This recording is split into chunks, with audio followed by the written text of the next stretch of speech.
Check, check, check, check, check. Oh, yeah, we're back. This time on a cold, icy day, special location. We are shooting this video in my home office, getting you prepared for your Unit 7 test on Friday. Woo! I know you're excited to be home working on your review.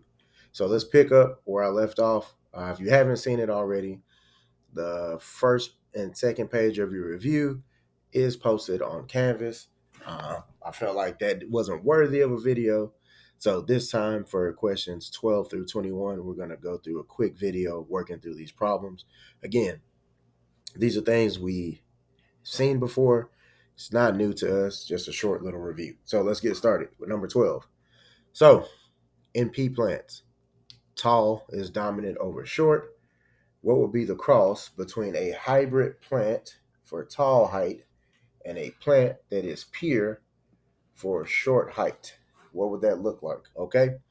So the first thing we identify, we know our alleles or our letters that we're going to be using are going to be big T, little t.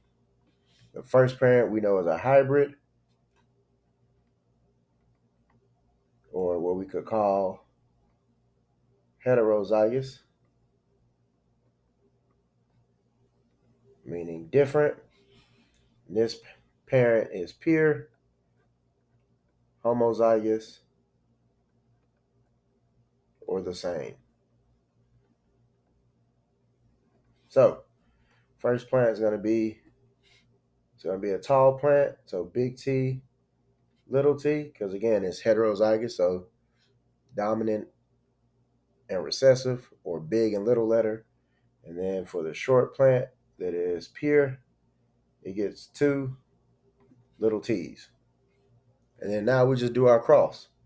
So big T comes in this box, little t in this box, little t, big T, little t, and then little t, little t.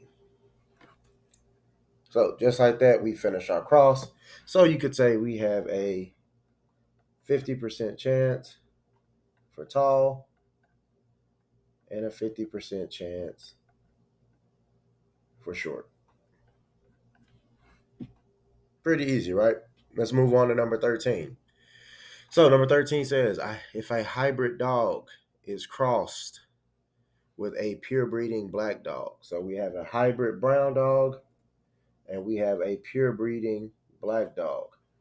What color hair will the offspring have? Very good question, right? So because the pure breeding black dog has little b, we know that black hair color on the dog is going to be the recessive trait. The dominant trait of the hybrid is brown. So we have little b, hybrid again, meaning different size letters, or heterozygous.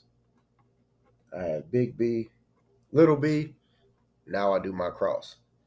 So big B, little b, big B, little b, little b, little b, and little b, little b. So the dog, the offspring, because outside is parents, offspring, and inside the boxes. So the offspring has a 50% chance of brown, 50% chance of black. There are going to be a lot of problems on your test. Not a lot, but there are going to be quite a few problems on your test. They're going to be testing you on, can you set up a Punnett square? So I may give you the information just like this, and you have to pull out what information you need and then create your Punnett square and be able to solve that. All right, number 14. Now, there are some situations where you will be given a table, and then you have to determine, based off of the information is given, what would be the code or the genotype. So, number 14, we're going to use the table below to give a possible genotype for the following traits. So again, I'm going to underline genotype, and I know that is the codes or the letters. So A says a person who is left-handed and folds their right thumb over their left. So first thing I'm going to look at is, I know left-handed. I look here, it is the recessive trait. So I know recessive means it has to have little letters, and somebody who can fold their right thumb over their left. I look at my chart, hand folding, right thumb over left. Again, this is going to be recessive, so it has to have little letters. So I know based on this, I'm going to have little h, little h, little f, little f. This is the only genotype or the only code that could get me this combination of traits. Everybody understand that? Cool. I saw a lot of heads nodding. I like it. I like it. Let's look at B. A person who has attached earlobes, underline that, and who can roll their tongue. So let's look at our chart. Earlobes attached. Oh, look at that. That is the dominant trait. So I'm going to write dominant because I know it has to have at least one big E. Somebody who can roll their tongue, tongue roller, is a recessive trait. So again, they're going to get little letters. Now, you can probably already guess from looking at this, there are going to be two possible genotypes that we could have. We could have big E to get us attached ears, and then little t to get us tongue roll. Or we could go big E, and then little t to still get us somebody with attached earlobes and who can roll their tongue. Got it. Cool. Sounds like everybody got it. So as we move on, number 15, you can just cross that one out. Um, when I made this question, I forgot to change the chart. So it's the same chart as 14, but with different letters. So just mark through that. You can mark that out completely. So our number 16. Now, this one, we're dealing with two traits. So we know it's a dihybrid cross. However, today I'm going to show you one time and one time only. I am going to show you the shortcut for dihybrid crosses. I know plenty of y'all are like, why didn't you show us that before? And there's a good reason. This shortcut only works in two scenarios. First one is when you're trying to figure out the probability with two different traits. However, the downside to this, there's a little bit of math involved, and I know we don't like math in science or even in math class. So that's why I didn't show you that. The second way you can do it is what we're about to do now if you want to see which trait will most likely be observed in all offspring. So for your test, you will be expected to know how to do the original way that we learned. If you don't remember how to do that, go back and look at that dihybrid cross video. So here's our cross. We know parent one is going to have big G for green feathers, and then big L, little l, and have a long beak. Parent number two is going to have big G, green feathers, and then little l for a short beak. So the way I'm going to do this is I'm going to split this up. So my first parent for GG, I'm going to put them here. Parent number two for big G, little g, is going to go here.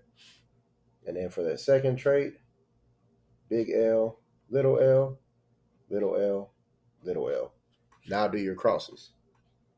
So we got big G, big G, big G, big G, big G, little g, big G, little g, big L, little l, little l, little l, big L, little l, little l, little l. So if we want to look at this, in each box, we know we're going to get green feathers because there's at least one big G in every box.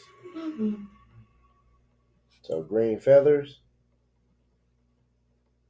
If we look at our beak size or beak length, we know we're going to get long beak, short, short. So it's 50-50. So the trait that's going to be most likely to be observed is green feathers. Why? Because we have 100% chance between these two parents to get a offspring that has green feathers.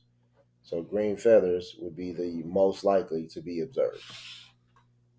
That was a shortcut to dihybrid crosses. Speaking of dihybrid crosses, let's get ready to do one now. So we're going to flip this on over. For your viewing pleasure, I've already went ahead and I've done foil already. So guess what? We don't have to do that part already. But as you can see, because they're the same cross, the gametes are going to be the same. Both parents have big E and big R little r. So when we do our foil method, first outside, inside, last, we get the same gametes. Now let's do our crosses. So here we're going to have big E, big E, big R, big R, big E, big E, big R, big E, little e, big R, big R.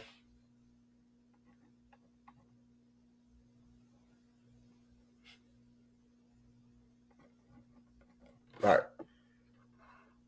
Somebody fact check me. Did I do that right? Looks like I did. All right. I bet you're wondering what happened. You think you just blinked and you missed it. No, for your enjoying pleasure and your time. I went ahead and just worked through a few boxes, let you work through it. And then hopefully when you check this, we should have the same thing. Remember, doing a dihybrid cross, nothing changes from the way we do our cross. This comes all the way across in every box. This comes down, across, down, across, down, across, down. Okay? That's what we finish with. So I can tell you that for your test, you will not have to draw an entire 16 box dihybrid cross. However, I will give you a cross and you will be expected to not only be able to cross these the correct way, but you must tell me what the genotype, or I'm sorry, what the phenotype would be.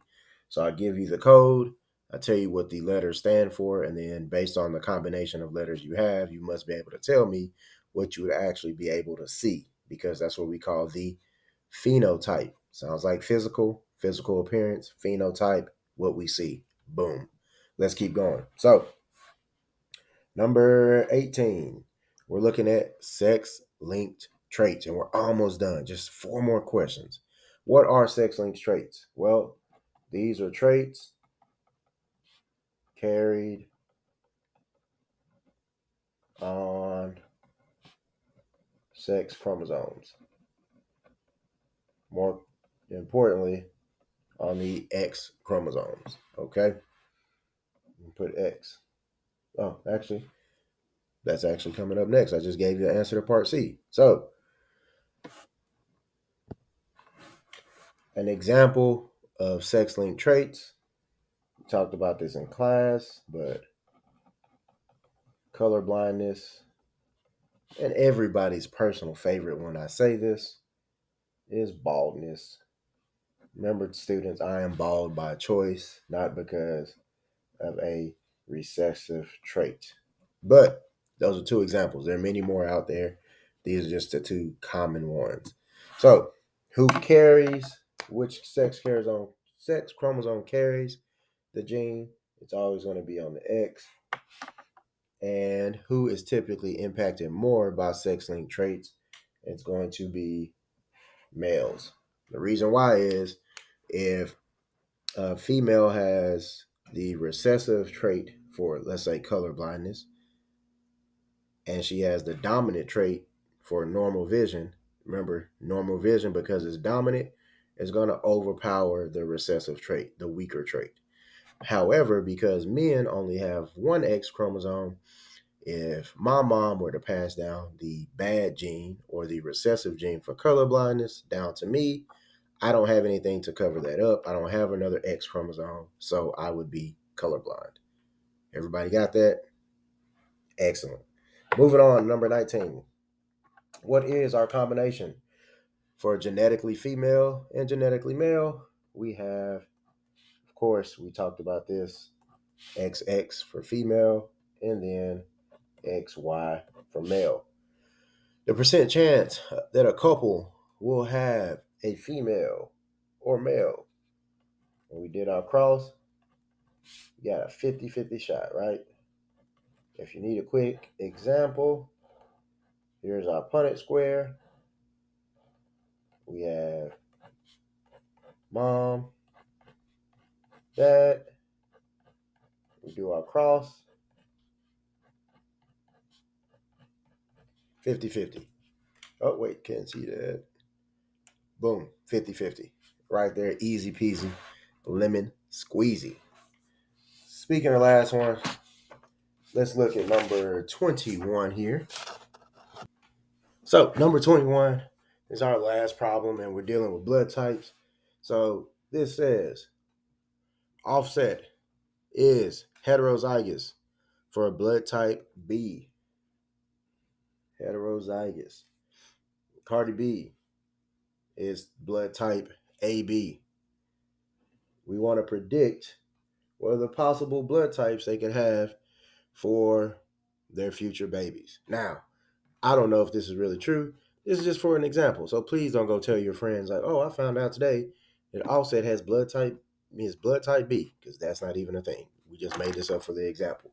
So we know heterozygous. If looking back at our notes on blood types, looking at the genotypes. For B, if it's heterozygous, we're going to have B, big B for dominant allele, and then O for recessive allele. Because remember, blood type O allele is recessive, B is dominant, we get blood type B. For AB, the two alleles are going to be A and B. So now let's do our crosses.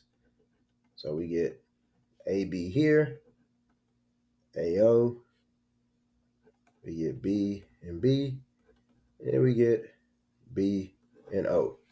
So what are the possible blood types? So we know right here, AB is codominant, which means both alleles show. So that gets us blood type AB. A and O gives us blood type A. Big B, when we have BB, is going to give us blood type B. And then B and O is also going to give us blood type B. So our three possible choices. They can have an offspring with blood type AB, blood type A, and then blood type B. This is basic information that you need to know for your test. Along with this, the GimKit Bookit practices that I've put in Canvas for you, along with the videos I've posted on YouTube. This should help you be prepared for your test on Friday. If you have any questions, please email me, reach out to me. And as always, you guys stay warm, and I will see you on Thursday. Peace.